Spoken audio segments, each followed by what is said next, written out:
Supply centers in areas like Chisenyi serve as key points for receiving crops from countries all over the East African region. Tanzania is now the leading supplier of rice, groundnuts, cowpeas and beans. Erias Bukenya, the vice chairperson of Kampala Traders Association, says although crops grown in Uganda are of high quality, the level of storage diminishes their quality and subsequent demand. The quality is very low, for instance in produce such as maize, beans and rice, because when the crops are harvested, they are immediately taken to the market. On the other hand, farmers in neighboring countries first clean up the produce using machines before it is brought to the market. They sell clean produce. The traders say the low quantity of locally harvested produce cannot meet the current market demand. We should blame the negligence on both the citizens and the government, which does not care about standards. The Tanzanians know that their produce is good and healthy enough to be exported.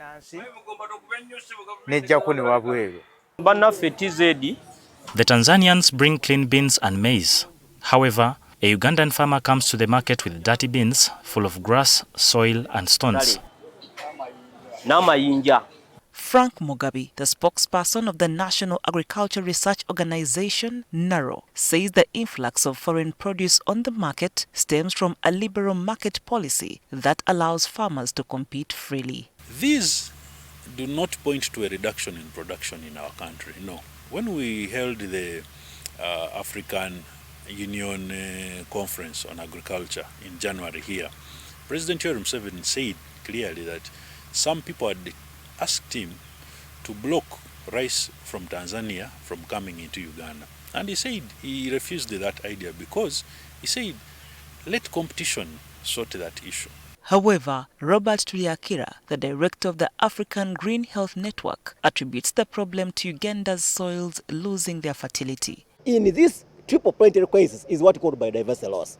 And we have a problem where a lot of biodiversity, for example, the earthworms, the bacteria, which are responsible for the fertility of the soil, because of the effects of climate change and global warming, most of them are dying down. And that's why you see we have increased hard pans, we have increased loss of soil fertility, and therefore the meteorological department must work closely with the Ministry of Agriculture.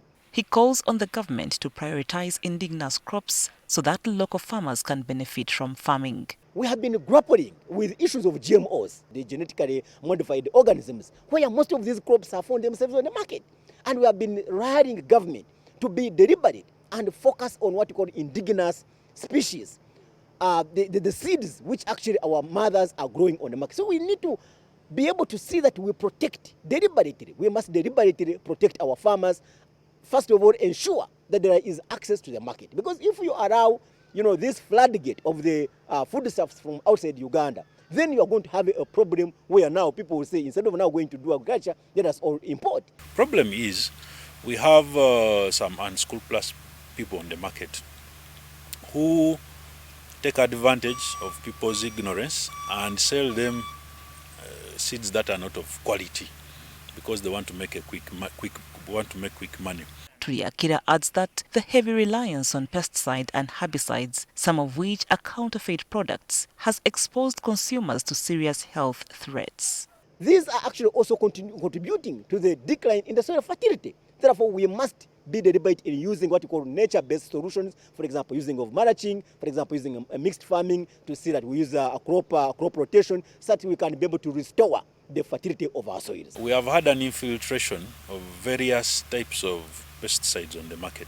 Now, we have been encouraging farmers also to look out for quality and recommended pesticides for different challenges they are facing. But you may find also, again, unschooled plus business people who trade in very dangerous pesticides.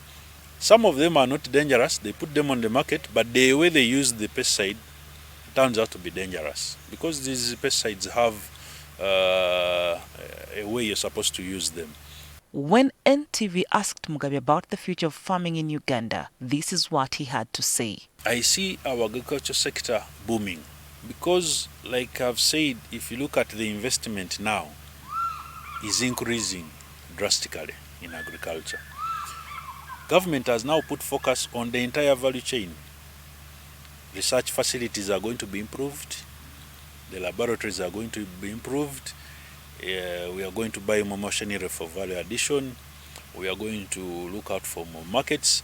All these aim to ensure that our agriculture advances across the value chain. At the moment, though, farmers are struggling with unpredictable seasons and an infestation of pests, which are impacting the quantity and quality of their produce.